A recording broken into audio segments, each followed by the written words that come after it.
Olá, pessoal. Mais um encontro de estrutura e análise das demonstrações contábeis. E hoje nós vamos abordar o tópico da análise dinâmica do capital de giro. Mais um tópico aí previsto no nosso conteúdo. Então, vamos ao arquivo.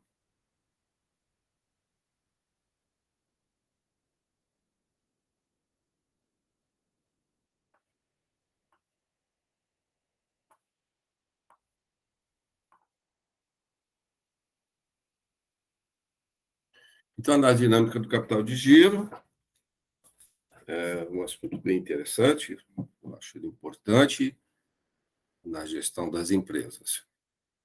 Bom, esse modelo, né, de análise dinâmica ele é baseado no modelo desenvolvido por Michel Fleurier, que é um pesquisador francês que desenvolveu essa metodologia de análise aqui no Brasil. Então, é um modelo de análise feito aqui no Brasil para empresas brasileiras. A gente não costuma encontrar muito isso em literatura internacional. Tá? Então, nesse modelo, que é chamado modelo dinâmico de Michel Fleurier, ou análise dinâmica, ou modelo Fleurier, ele tem que a gente toma, né, então os ativos e passivos circulantes e a gente segrega eles em ativos operacionais e não operacionais, ou seja, ativos circulantes operacionais e ativos circulantes não operacionais ou financeiros, né? A gente trata dessa forma. Então vamos imaginar aqui uma demonstração contábil aqui do ativo, né? Então, nós temos aqui esses valores. Então, nós temos aqui o ativo, o ativo total. Então, nós temos o ativo circulante, né? E aqui a gente vai ter que separar esse ativo circulante em operacional e financeiro. Tá bom? Então, o que é o financeiro? O financeiro são aqueles rubricas contábeis, aquelas contas que não guardam relação com a atividade operacional da empresa, enquanto que as operacionais são aquelas que guardam relação com as atividades operacionais da empresa. Então, vamos imaginar esse ativo circulante aqui. Será que as disponibilidades elas existem? E tendo em vista as disponibilidades de aplicações financeiras, elas estão aí porque elas surgem, vamos dizer assim, em função pura e simplesmente da atividade normal da empresa. Não tem esse foco, porque, por exemplo, a aplicação financeira ela não vai surgir aqui porque a empresa comprou e vendeu e recebeu. Simplesmente ela está aqui porque ela é uma decisão da administração em aplicar no mercado financeiro a partir do momento que ela tem recursos suficientes sobrando para isso. Tá? Agora, comprar e vender, que é o objeto de uma empresa comercial ou de uma indústria, faz surgir naturalmente, ou seja, o seu dia a dia faz surgir naturalmente duplicados a receber e estoques. Então, duplicados a receber e estoques são contas, né, saldos de rubricas contábeis que têm relação com a atividade operacional da empresa.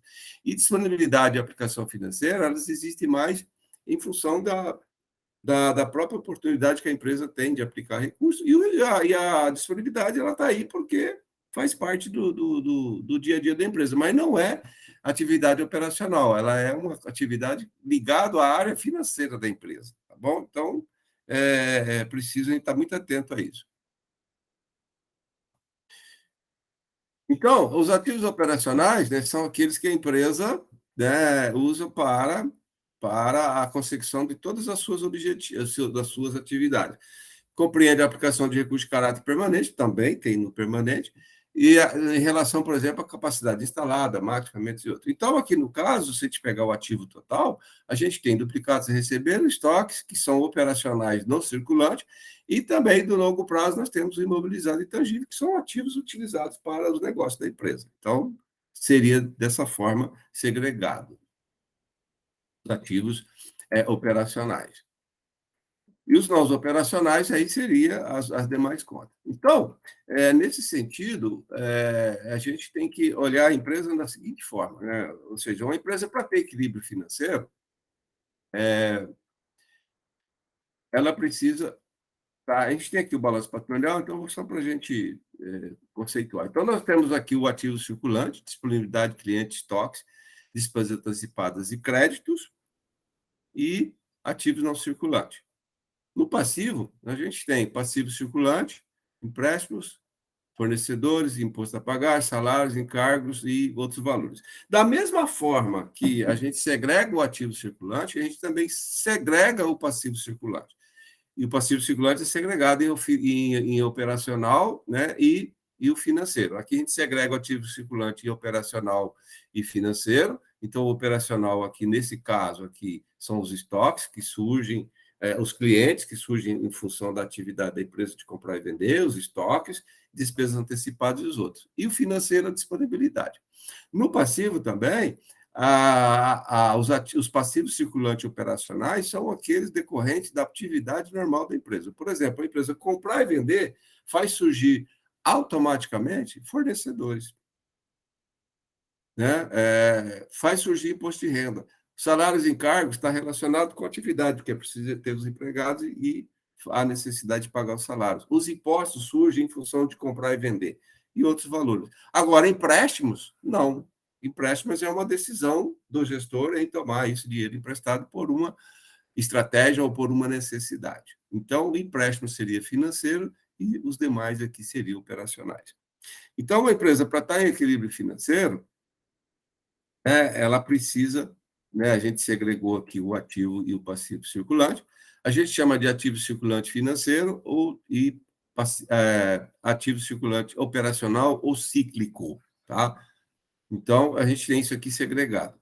Olhando aqui para o lado do passivo, a gente tem no financeiro os empréstimos, duplicatas a descontar, por exemplo, né? E do passivo, a gente tem, no passivo ciclo, a gente tem os fornecedores. Então, se eu tenho uma situação nesse sentido aqui, em que o meu ativo circulante operacional, o ciclo, ele é menor do que o meu passivo circulante operacional, o ciclo, eu posso dizer para vocês que a empresa está em equilíbrio financeiro. Tá? Observe aqui que a dívida de empréstimo e duplicatas descontadas é muito menor do que o disponibilidade e aplicação financeira. Então, significa que esse passivo aqui, operacional, ele está financiando totalmente esse ativo operacional aqui e ainda está sobrando essa fatia aqui, ó, essa fatia aqui de recursos aqui para aplicar no mercado financeiro. E ela está utilizando de pouco empréstimo. Então, essa é uma situação de empresa em equilíbrio financeiro. Tá? Agora, se a gente tiver uma situação dessa aqui, em que as disponibilidade de aplicações financeiras for menor do que o passivo circulante financeiro, significa, então, que a empresa está em desequilíbrio. Por quê? Porque clientes, estoques e despesas antecipadas está sendo financiado aqui por esse conjunto aqui de passivos operacionais, circulantes operacionais, que é insuficiente para atender todo esse valor. E aí eu tenho todo esse pedaço aqui do passivo financeiro, passivo circulante financeiro, financiando isso aqui, incorrendo a empresa aí no pagamento de juros. Tá? Então, o ideal é que a empresa sempre financie esses ativos circulantes operacionais com passivos circulantes operacionais. Né? E isso se dá muito pelo quê? Vai muito pelas contas cliente, estoques e fornecedores. Então, quando a empresa dá muito prazo para o cliente, ele vai ter um volume muito maior de saldo de clientes a receber. E se ele dá muito prazo, ele vende mais, aumenta os estoques. Mas se ele não tem prazo do fornecedor, quem que vai financiar esse dinheiro parado aqui? Você vai ter que recorrer aos empréstimos e fazer desconto de duplicatas, por exemplo. Então, isso aqui seria um caso de uma empresa em desequilíbrio financeiro. Tá? Então, aqui a gente tem um balanço patrimonial. 3.500 de ativo financeiro, 7.600 de ativo fixo, então um ativo permanente de 6.400. Passivo financeiro de 2, passivo ciclo de 5.300 e um passivo permanente de 10 mil. O que seria o passivo permanente? O passivo permanente seria o passivo não circulante e o patrimônio líquido. Tá? Então, nessa situação aqui, observa que a empresa tem ainda uma boa situação, por quê? Porque ela está sendo financiada aqui, esse ativo ciclo aqui, pelo esse passivo cíclico, e um pedaço ainda desse passivo permanente de longo prazo que estaria aqui dentro, tá? Financiado. Então, por isso, ela tem ainda um ativo financeiro de 3.500 contra um passivo financeiro de 2.200. Então, ela está financiando com pouco financiamento de curto prazo, está contando com parte de financiamento de longo prazo, né, e um passivo ciclo aqui que consegue, então, financiar normalmente a empresa. Então, isso aqui também é um sinal de uma empresa em equilíbrio financeiro. Agora, vamos olhar aqui. Então, quando a gente faz essa análise, a gente calcula 3 indicadores, que é o capital de giro líquido e a necessidade de capital de giro e o saldo disponível, o saldo de tesouraria. Tá? Então, observe aqui, quando eu faço o cálculo do capital de giro líquido, ele tem 3.600 de capital de giro líquido. Então, ele tem um capital de giro líquido de 3.600 e a necessidade que ele tem de capital de giro é 2.300. Então, o capital de giro líquido é suficiente para cobrir, né, toda a necessidade de capital de giro dele. E ainda sobra 1.300 aqui para investir no mercado financeiro e sobra de caixa. Tá? Então, a necessidade total de financiamento permanente dessa empresa é de 8.700. Então, isso ainda é sinal de uma empresa em equilíbrio financeiro, porque o ativo passivo permanente dele é 10. Tá? Então, ele tem recurso suficiente para atender toda essa demanda de financiamento permanente dele, certo? Agora, eu tenho uma situação dessa aqui, em que tem um ativo financeiro de 1.500, um passivo ciclo de 6, um ativo ciclo de 6, um passivo financeiro de 3.500, e aí observe que o ativo, né, permanente dela, aqui, ó, que seria o não circulante, está sendo financiado com recursos cíclicos e financeiros de curto prazo. Então, olha bem, o desequilíbrio financeiro. Então, em função disso, ela tem que tomar bastante recurso aqui no curto prazo, tá? de fonte generosa. Esse 5.200 não é suficiente para financiar esse ativo operacional cíclico dela aqui, de 6 mil, e aí ela precisa tomar recurso, usar a parte desse recurso de curto prazo para financiar aqui o ativo permanente. Isso é uma situação de total desequilíbrio financeiro. Isso aqui pode levar a empresa à situação de insolvência. Tá? Então, aqui nós temos, ó, o capital de giro líquido dela é negativo, tá? É negativo. Então, não existe capital de giro. Então, é totalmente insuficiente para atender na necessidade. Consequentemente, a tesouraria dela é deficitária, né? Ela tem 10.800 de necessidade e só tem 8.800 aqui de passivo permanente para atender toda essa necessidade. Então, ela é uma total falta de recursos para financiar as suas atividades. E isso é um total desequilíbrio, onde a empresa pode ser levada à falência. Tá? Bom, então, dentro dessa análise financeira avançada, a gente sempre trabalha com análise do capital de giro, com o investimento operacional em giro, que é a necessidade de capital de giro, e também o estudo do efeito tesoura, que é o saldo de tesouraria. Tá? Então, vamos lá. Então, nós sabemos que um ativo, né, na sua forma bem simples, quando a gente entra lá na faculdade, no primeiro dia de aula de introdução à contabilidade, né, fala para a gente que ativo é bens de direito. Né? Na verdade, não é isso. Né? E o patrimônio líquido, o passivo, as obrigações mais de patrimônio líquido. Mas, na verdade, né, os ativos são aplicações dos recursos e o passivo e o patrimônio líquido são as origens dos recursos. E esses recursos, né, eles são divididos aí em ativo circulante e ativo não circulante, e o não circulante é dividido em realizável a longo prazo, investimento e imobilizado intangível. E o passivo é dividido em passivo circulante, passivo não circulante e o patrimônio líquido. Então, assim é a estrutura de um balanço. Bom, o capital de giro líquido ele é obtido através da seguinte fórmula: capital de giro líquido é o ativo circulante menos o passivo circulante. Então, com base nesse cálculo, eu obtenho o capital de giro líquido, porque o capital em giro é o ativo circulante.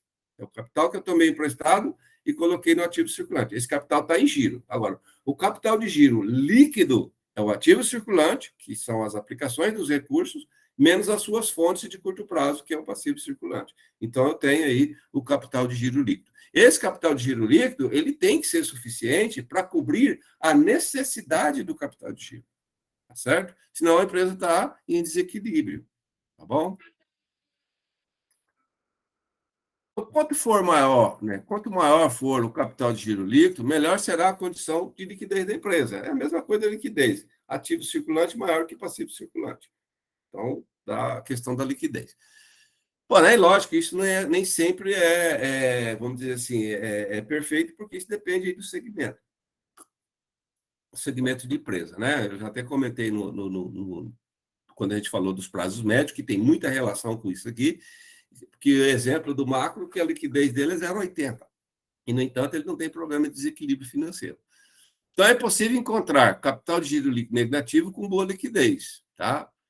Isso ocorre muito, né, nesse ramo de supermercados, de atacado, são aquelas empresas que compram a prazo e vendem à vista. Entretanto, é possível encontrar empresa com capital de giro líquido positivo e ter dificuldade financeira. Olha, por que acontece isso? Eu posso ter um capital de giro líquido negativo, mas a minha necessidade é muito menor do que esse capital de giro líquido negativo. Eu posso ter capital de giro líquido positivo, mas a minha necessidade é maior do que esse capital de giro líquido positivo. E aí eu estou em desequilíbrio. Então, você vai encontrar situações em diferentes patamares. Então, vamos ver. Então, nós temos aqui, né, o ativo circulante e o passivo circulante. Vamos segregá-los em ativo circulante financeiro, que são a disponibilidade de aplicações financeiras, e o passivo cíclico ou operacional, que são os clientes, estoques e despesas antecipadas. Aqui eu tenho o passivo circulante financeiro, que são os empréstimos duplicados, descontados e dividendos, e aqui nós temos o passivo circulante operacional, ou ciclo. Então, numa situação dessa, em que o meu passivo circulante operacional aqui for maior do que o meu ativo circulante operacional, eu vou ter uma situação de equilíbrio. Por quê? Porque eu tenho aqui principalmente os fornecedores financiando aqui clientes e estoques. Então, observe que o assunto que a gente tratou sobre prazos médios tem uma relação muito forte com esse assunto, porque são eles que vão determinar a necessidade de capital de giro. São os prazos médios de cliente, de recebimento, prazo médio de estoque e os prazos médios de pagamento do fornecedor. Tá? Então, tem muita relação. Com isso, o que acontece? Eu vou ter disponibilidade de dinheiro para aplicar no mercado financeiro. Aí eu tenho uma situação de equilíbrio financeiro. Tá? Bom, o investimento operacional em giro, que é a necessidade de capital de giro, né, ele é dado pelo ativo circulante operacional menos o passivo circulante operacional, tá? Então, a necessidade é o ativo circulante operacional ou ciclo menos o passivo circulante operacional e ciclo. Isso vai dar o que a gente chama de investimento operacional em giro ou necessidade de capital de giro. Agora, se a necessidade de capital de giro for negativa, isso quer dizer o seguinte: a empresa dispõe de sobra de recursos para o seu giro e poderá ser destinada à aplicação no mercado financeiro, por exemplo. É uma situação boa. Então, o ideal é que a necessidade seja negativa, mas nem sempre ela é negativa. Agora, se ele for positivo, ou seja, a tendência é a empresa apresentar uma necessidade de recursos para o giro dela, né, e ser suprido por seus aí deve ser suprida pelos seus proprietários ou junto a terceiros, né? Ou seja, através de empréstimos, que geralmente são onerosos. Apesar de estar dito aqui que a necessidade negativa é bom, positiva é ruim. Mas o que é interessante é que essa necessidade ela seja sempre menor, um valor inferior ao capital de giro líquido. Então, se o capital de giro líquido é maior do que a necessidade, a empresa não tem problema, tá? Não tem problema. Bom, o outro indicador que a gente calcula é o saldo de tesouraria. Tá? O saldo de tesouraria é o ativo circulante financeiro menos o passivo circulante financeiro, ou seja, é o ACF menos o PCF, né? O ativo circulante financeiro menos o passivo circulante financeiro. Aquele é o oposto da necessidade de capital de giro. Se o saldo de tesouraria é negativo, ou seja, a empresa está numa situação ruim, está em total dependência de recursos de fontes onerosas. Se o saldo de tesouraria for positivo, há sobra de recursos, ou seja, a empresa está com uma boa gestão, está no equilíbrio financeiro e está, como se diz, aplicando recursos no mercado financeiro, aproveitando a oportunidade. Tá certo? Bom, ou seja, o dimensionamento do capital de giro ele é influenciado pelo ciclo financeiro, né?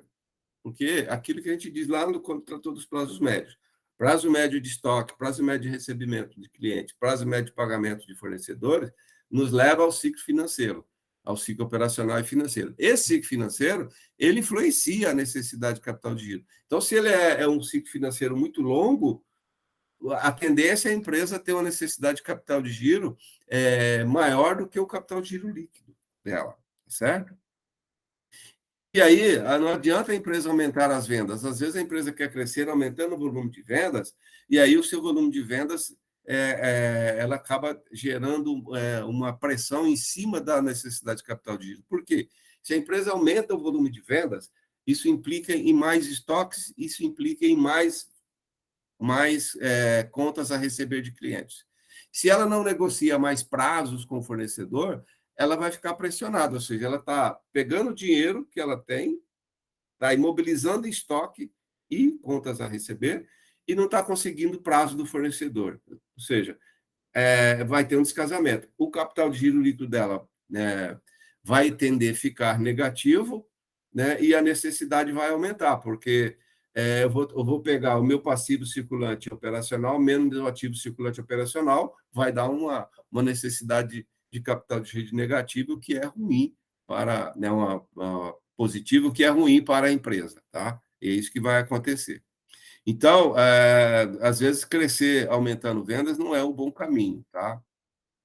Então, a necessidade de capital de giro deve ser sempre financiada pelas fontes cíclicas, principalmente o fornecedor, ou de fontes de longo prazo. Tá? No Brasil, às vezes, não é possível você buscar de recursos de longo prazo para financiar ativos circulantes. As fontes de longo prazo no Brasil, geralmente, elas são fontes voltadas aí para financiamento, inversões e imobilizados. E aí, se a gente vai no mercado buscar financiamento para capital de giro, ele sempre é de curto prazo e são juros mais caros, inclusive. Bom, então, resumindo, o capital de giro líquido ele é obtido pelo ativo circulante menos o passivo circulante. A necessidade de capital de giro ele é o ativo circulante operacional menos o passivo circulante operacional. E o saldo de tesouraria é o ativo circulante financeiro menos o passivo circulante financeiro. Então, resumindo, vamos imaginar aí um ativo circulante de 187.374, dividiu ele em operacional e financeiro. O passivo circulante de 72, dividiu ele em operacional e financeiro, e aí então nós temos uma diferença, tá? Ativo circulante menos passivo circulante, isso aqui dá 115, né? O que é isso aqui? Capital de giro líquido. O ativo circulante operacional menos o passivo circulante operacional dá a necessidade de capital de giro. Então, aqui a gente observa que esse 115 aqui, que é o capital de giro líquido, ele é maior do que a necessidade. A necessidade é positiva. Então, não é que ela ser positiva é ruim. É ideal ser negativa, mas ela é positiva. Então, mas o meu capital de giro líquido é suficiente para cobrir essa necessidade. Consequentemente, sobrou aqui 12.998 na tesouraria, que é o ativo circulante financeiro menos o passivo circulante financeiro. É isso aí. Então, os conceitos estão aqui.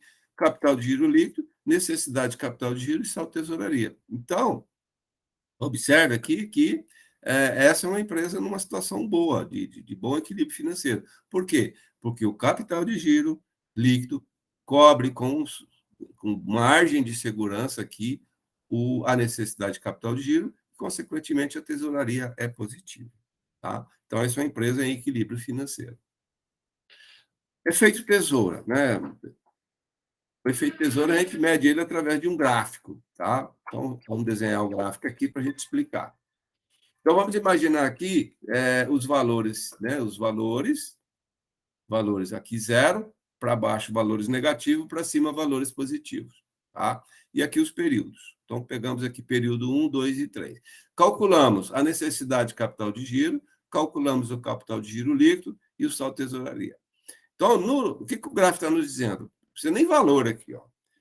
O próprio gráfico já nos indica que no ano 1, né, a situação estava bem equilibrada. No ano 2, a necessidade de capital de giro aumentou, está aqui, ó, o vermelho, e o capital de giro também aumentou, mas aumentou muito pouco. Então, esse capital de giro aqui, ó, ele é insuficiente para cobrir a necessidade. Consequentemente, eu tenho um déficit de tesouraria. Está aqui a tesouraria negativa. No ano 3, a necessidade aumentou exponencialmente e o capital de giro até diminuiu. Consequentemente, a tesouraria aumentou o seu déficit de forma exponencial. Ou seja, se eu pegar essa distância aqui, ela tem que ser igual a essa distância aqui. Ó. Isso aqui é o déficit de tesouraria. Então, o que acontece aqui? Uma empresa nessa situação aqui, a gente fala que ela está no efeito tesoura, tá? Tesoura. Por quê? Porque se eu desenhar aqui, ó, fazer um desenho aqui, ó, eu teria aqui a lâmina de uma tesoura e aqui a outra lâmina de uma tesoura abrindo. Então, quando eu tenho esse gráfico em que a necessidade de capital de giro ela aumenta exponencialmente mais do que o capital de giro líquido, consequentemente a tesouraria vai ficar negativa, isso significa que a empresa está no efeito tesoura. O que quer dizer o efeito tesoura? Significa que a empresa ela está indo para a situação de insolvência, de falência, se essa tendência aqui continuar. Tá? Então, observe que com 3 indicadores eu consigo até dizer se uma empresa pode falir ou não, né, no próximo ano. Então, isso aqui é o total desequilíbrio financeiro da empresa. E esse é dado por esse gráfico do efeito tesoura. Tá? Então, o efeito tesoura é isso. É a necessidade de capital de giro aumentando exponencialmente mais do que o capital de giro líquido. Consequentemente, a tesouraria ela é negativa. Causas do efeito tesouro. Então, o que pode causar, né, o diagnóstico de que pode causar um efeito tesouro? Ou seja, a principal dela é a má gestão dos prazos de estoque, recebimento e pagamento. Aquilo que a gente comentou quando falou de prazos médios. Tá?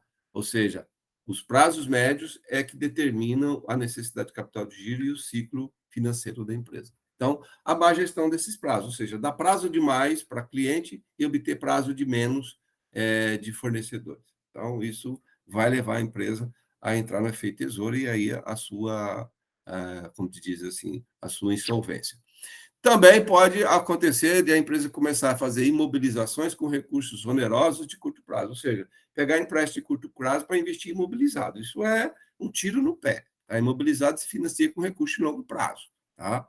Não de curto prazo. Prejuízos, né? O prejuízo contante pode levar a empresa também a entrar nessa situação, porque ela não consegue gerar recursos, né, para bancar a sua atividade, porque os prejuízos vão comendo aí os seus recursos. E dependência sistemática de crédito de curto prazo, ou seja, ela tem um ciclo financeiro grande que aumenta a cada ano, a cada período, e aí ela tem que cada vez mais tomar crédito de curto prazo. E aí a situação vai só se agravar, tá? Então, isso são causas do efeito tesouro, tá? Sinais de alerta. Então, alguns sinais de alerta que a empresa pode observar e que pode levar ao efeito tesoura.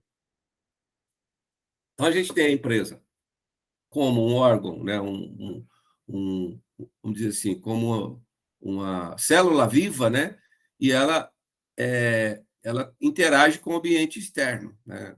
Uma empresa ela tem interação com o ambiente onde ela atua, né? Então, a vida dela afeta a sociedade onde ela está atuando, seja pela geração de empregos, seja pela geração de impostos, isso do ponto de vista positivo, mas também ela pode afetar isso de forma negativa, por exemplo, com dano ambiental, né? Então, tudo isso, uma empresa tem essa relação com o ambiente onde ela atua, tá? Então, se a empresa começa a ter dificuldade para a obtenção de matéria-prima, por exemplo, né, então ela tem dificuldade de buscar matéria-prima. Né, isso vai levar ela, por exemplo, a ter que fazer, por exemplo, pagamentos adiantados a fornecedores. Então, começa a ter adiantamento a fornecedores. Tá? Então, quando a gente olha o balanço da empresa e tem lá no ativo circulante uma conta adiantamento a fornecedores, isso é bom para a liquidez da empresa, para calcular o índice de liquidez. Mas no ponto de vista da análise de capital de giro, não, porque eu estou pagando estoque antes dele chegar. Antes de chegar, eu estou pegando recurso e pagando o fornecedor antes de receber a mercadoria. Tá? Então, isso é um problema. A empresa está, para aumentar as vendas, ela começa a conceder mais prazos para o cliente. Né? O que acontece? Vai aumentar duplicatas a receber. Não é bom isso. Mas aí o meu saldo duplicata a receber aumentou, meu ativo circulante aumenta, então a liquidez aumenta. Tá, mas isso não é bom. Tá? Porque eu aumentei vendas, estou concedendo mais prazo para buscar mais vendas, isso implica em mais duplicatas a receber. Não é bom isso, porque eu estou com o dinheiro parado. Começa a ter redução de prazos, né, lá, né, dos meus fornecedores. Né? Isso pode ser que você está na mão de oligopólios. Né? Por exemplo, se eu for comprar da Petrobras, e se eu sou pequeno, eu não tenho prazo. Né? Eu vou ter que comprar à vista. Então, eu estou na mão de poucos fornecedores, e aí eu não tenho muita margem de negociação. Então, isso implica em menos saldo de fornecedores, em menos valores de fornecedores. Aí diminui meu passivo circulante. Aí, isso é bom para liquidez. É bom para calcular a liquidez, mas o que eu gostaria é que eu tivesse mais saldo de fornecedores e menos saldo de duplicados a receber, menos saldo de adiantamento a fornecedores. E aí seria o inverso, aí seria ótimo. Novos concorrentes entrando, né, no mercado, o que acontece? Aí eu não tenho mais adiantamento de clientes. Se eu sou o único fornecedor na praça, eu falo para o meu cliente: você me paga adiantado. Então, eu recebo adiantado, põe o dinheiro no caixa, fico devendo para o cliente, que adiantamento a cliente é conta do passivo circulante, né? Aí eu estaria financiando minhas vendas, meu ativo circulante com esse dinheiro, sem pagar juros. Mas se entra novos concorrentes, eu não posso mais fazer isso, porque eu não tenho mais esse poder. E aí, menos adiantamento de cliente. Isso é ruim para a empresa.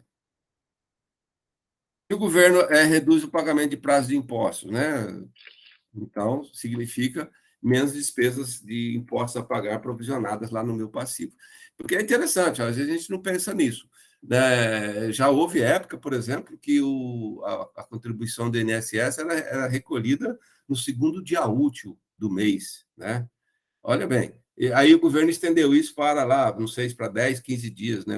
10, 15 dias depois, lá para o dia 10, para o dia 15. Então, isso dá uma folga para o empresário, ou seja, esse dinheiro que ele teria que pagar está lá no ativo circulante, girando, financiando aí o ativo circulante de forma gratuita, sem juros. Né? Então, é interessante. Da mesma forma, o salário a pagar. Né? A gente paga o salário do funcionário no quinto dia útil, o que manda a lei, né? Então,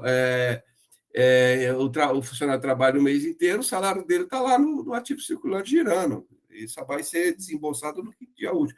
De certa forma, né, o salário financia aí, por algum, em média, né, 15 dias aí, o ativo circulante da empresa. Porque o nosso salário, né, o salário da maioria dos trabalhadores é a prazo, não é à vista. Tá certo? Especulação é redução da demanda, né? Ou seja, a empresa vai especular, né? Aí, para especular, em função de questão de pensar em redução de demanda, coisa assim, ela acaba aumentando os seus estoques, né? vou comprar porque está barato, porque o preço vai aumentar e eu vou ganhar na remarcação no estoque. Mas ele não está vendo que o dinheiro que ele tem está imobilizado ali, ó, tá? Imobilizado, que é o dinheiro para giro. Então, é preciso ter cuidado com isso também, certo? Então, o que acontece? Tudo isso, né, leva o quê? A empresas a buscar mais recursos de fontes onerosas, né? Então, acaba faltando dinheiro para financiar o giro, ele acaba pegando as duplicatas a receber, porque aumentou o saldo duplicata a receber, e vai no banco e faz o desconto. E aí antecipa o recebimento, mas paga juros. Então, acaba aumentando aí o endividamento da empresa, e esse endividamento, logicamente, implica em pagamento de juros. Consequentemente, aquilo que eu disse, aumenta a despesa financeira, consequentemente, que acontece? Diminui o lucro, né? Então, isso tudo leva a uma consequência, né, ao desequilíbrio financeiro da empresa, né, que é o equilíbrio dinâmico da empresa. Ou seja, a empresa tem que ter rentabilidade, desenvolvimento e tem que ter estabilidade econômica e financeira. Isso é um equilíbrio. Mas, numa situação daquela, né, o que pode acontecer? A empresa entrar em desequilíbrio financeiro e aí ela acaba afetando também, de alguma forma, o ambiente externo. Ou seja, se ela vem a entrar em dificuldade e ela vem fechar as portas, imagina uma empresa de um porte considerável, numa pequena comunidade, encerrar suas atividades. Ou seja, vários postos de trabalho são encerrados, pessoas vão ficar desempregadas, a arrecadação de impostos cai, o consumo na cidade vai diminuir, né? E então isso provoca um impacto muito grande no ambiente em que a empresa está atuando. Então, se houver esse desequilíbrio, acontece isso, e isso pode levar a uma situação muito ruim, não só para a empresa, também para a região, a cidade, a comunidade onde essa empresa está atuando. Para isso, né, sobre a questão do capital de giro, as partes mais conceituais, mais detalhadas, estão no livro texto, então façam uma boa leitura, e deixei também aí na apresentação um vídeo que eu achei bastante bem apropriado vocês assistirem. Então é isso aí.